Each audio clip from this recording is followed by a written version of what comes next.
You know that person who disappears for an entire weekend and comes back talking about a castle they built, a cave system they explored, or a farm they designed, all inside a video game. Yeah, that person isn't wasting time. They're doing something that most people will never fully understand. And today, we're going to break down exactly what's happening in the mind of someone who loves playing Minecraft. Because here's the thing, Minecraft isn't just a game. It's a mirror. It reflects who you are, what you value, how your brain works, and sometimes what you're looking for that the real world just isn't giving you. So let's start from the beginning.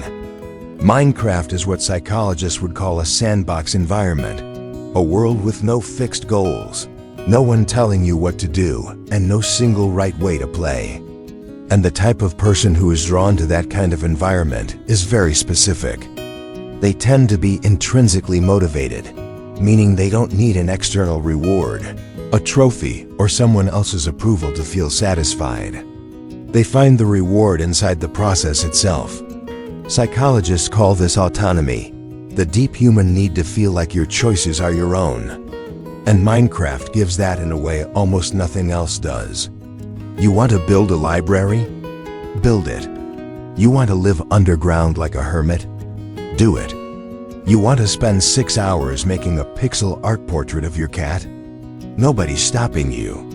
Now here's where it gets psychologically interesting. Studies on motivation, specifically Deci and Ryan's self-determination theory, tell us that humans have 3 core psychological needs: autonomy, competence, and relatedness. Minecraft quietly satisfies all 3. Autonomy, you play your way. Competence, you learn, you improve, you master systems that are genuinely complex. Relatedness, you share worlds, build with friends, join servers, watch YouTubers who feel like friends. It's a psychological trifecta. But let's talk about the specific kind of brain that gets truly hooked on Minecraft. Because not everyone plays it the same way. Some people are builders. They log in, ignore the monsters, ignore the survival mechanics, and just create. They spend hours designing architecture, planning layouts, choosing color palettes from stone and wood and glass. These are often people with high spatial intelligence and a visual creative way of processing the world. They think in structures, in systems, in aesthetics. For them, Minecraft is less a game and more a canvas. Then there are the explorers. These players couldn't care less about building the perfect house. What drives them is discovery, finding new biomes, diving into caves, stumbling onto ancient ruins buried underground. Psychologically, explorers are driven by what researchers call sensation seeking, the desire for novelty, complexity, and new experiences. Their brains are wired for curiosity. They get a genuine dopamine rush not from completing tasks, but from not knowing what's around the next corner. Then you have the survivors.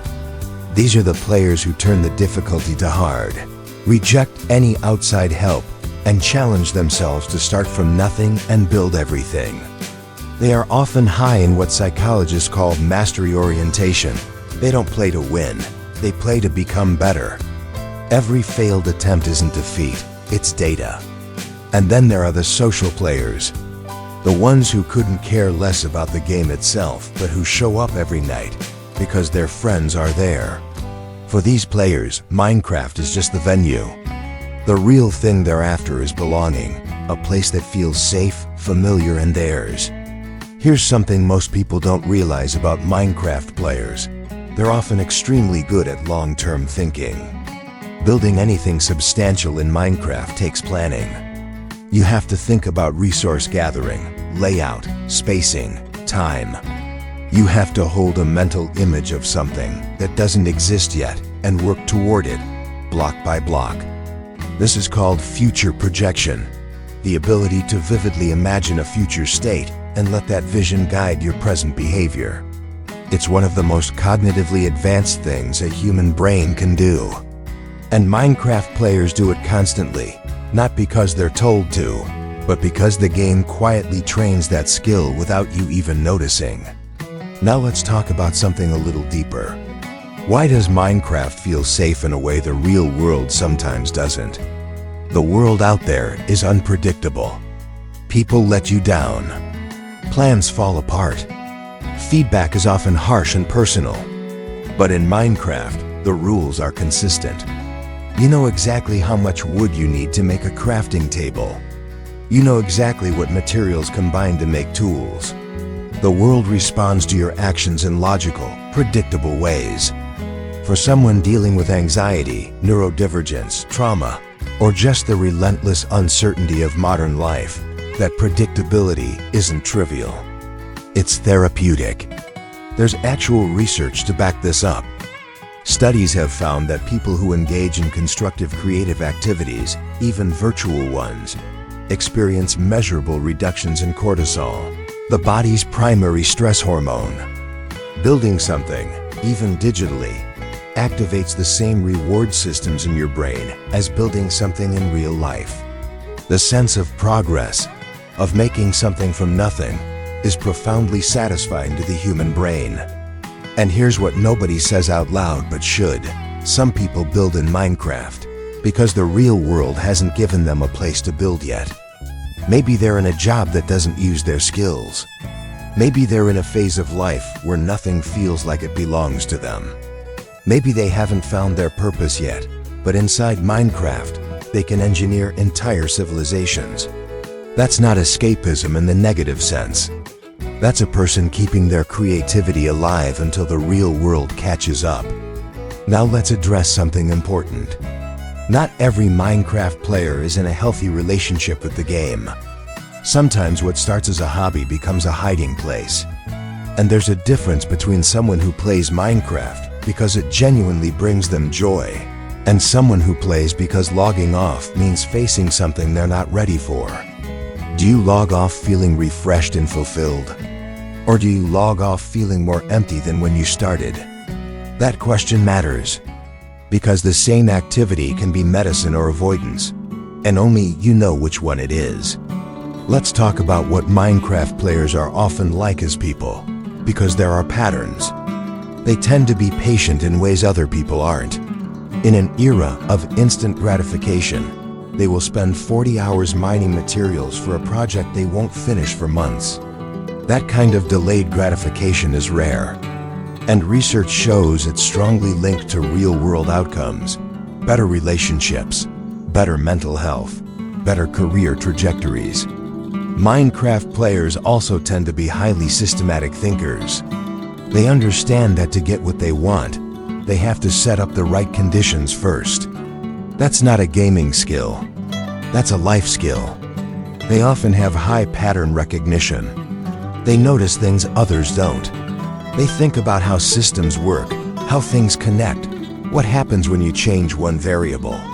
That's actually the foundation of engineering, architecture, game design, urban planning, programming, fields that Minecraft players disproportionately end up in. This isn't a coincidence. Minecraft is, at its core, a training ground for a certain kind of mind.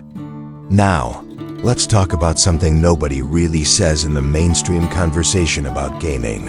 Minecraft is genuinely one of the most emotionally safe spaces many players have ever had. Think about it. In Minecraft, you cannot be judged for how you look. You cannot be interrupted mid-sentence.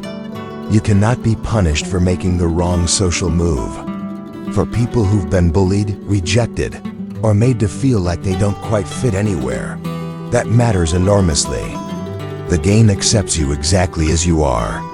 And that's not a small thing for a lot of people. There's also a very specific joy that Minecraft players know that's hard to describe to someone who hasn't felt it. It's the feeling of coming back. Logging into a world you built over months. Seeing your house, your farm, your mine, your storage system. Knowing that every single thing here you put there. That's a feeling of ownership and authorship that a lot of people don't get anywhere else in their life. And psychologists say that sense of ownership, of having made something, is one of the most powerful contributors to self-esteem and mental well-being. The IEA effect, which is the finding that people value things more when they've assembled or created them themselves, is real, measurable, and it applies fully to Minecraft. Now let me ask you something. Have you ever tried to explain Minecraft to someone who doesn't get it and completely failed? There's no story. There's no final boss. You just build. Yeah, and that's exactly what makes it hard to explain to people who are externally motivated. People who need a clear finish line, a scoreboard, a visible win condition. Minecraft players don't need that. They create their own finish lines. That's actually a profound form of psychological maturity. And honestly, the real world could use more of that. So if you're someone who loves Minecraft, whether you're 10 or 40, whether you play for 20 minutes or 8 hours, here's what that actually says about you. You have a creative mind that needs to express itself. You're intrinsically motivated, which means you don't need a pause to keep going. You can think long term. You're comfortable with complexity and ambiguity. And you find genuine meaning in the act of making things, even when no one is watching. That's not a gamer stereotype. That's a portrait of a certain kind of intelligence, one that the world is increasingly going to need. So the next time someone tells you Minecraft is just a game, smile. Because you know something they don't. Tell me in the comments, are you a builder, an explorer, a survivor, or a social player? And if this video helped you understand yourself even a little bit better, hit subscribe. Because there's a whole library of videos on this channel built for people who think deeply. And the next one is already waiting for you.